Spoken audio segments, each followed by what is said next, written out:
Thousands of people packed the Superdome for the second night of Essence Fest. New Orleans rapper Juvenile is set to hit the stage any minute, and tonight's headliner Lauryn Hill will perform in a few hours from now. New Orleans and Company reports that hotel occupancy for tonight and tomorrow are at 90%, rivaling Jazz Fest numbers. Andres Fuentes took a look at the showcase housed inside the Montreal Convention Center.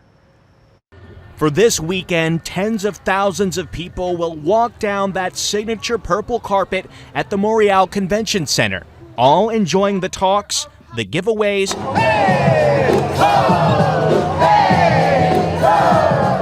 and the dancing tied to Essence Fest. So coming out here and giving my joy and energy to anybody, all the black beautiful faces out here is what I want to do. Traveling all the way from California, Phaedra Tillery Boughton wanted her first ever trip to Essence Fest to be a celebration of her own culture and heritage. Honestly, being around the black woman energy, that's a dream come true. So these are actually my best sellers right here. One way visitors are celebrating black women energy is by shopping among the vendors, like Amani Cowrie. And then we have a new color that we brought these out specifically for Essence. The Florida-based 3D printed jewelry brand says more earrings were printed just for this weekend than ever before. To get ready for something on this level, which I've heard is the biggest festival in the U.S. per day, it's insane. Among the out-of-towners are also local vendors, like String Me Up Designs, who says showcasing your name and your product brings in repeat business. It feels good to have repeat customers come back to your booth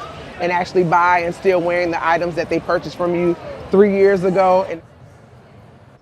Now, just a reminder, in case you've never been to Essence Fest, all the events inside the Montreal Convention Center are free. Admission is free, but you do need a ticket for all the concerts inside the Superdome. Again, Lauryn Hill will be headlining tonight in just a few hours. Missy Elliott will headline tomorrow, and Megan Thee Stallion closes out the festival on Sunday. Back to you guys.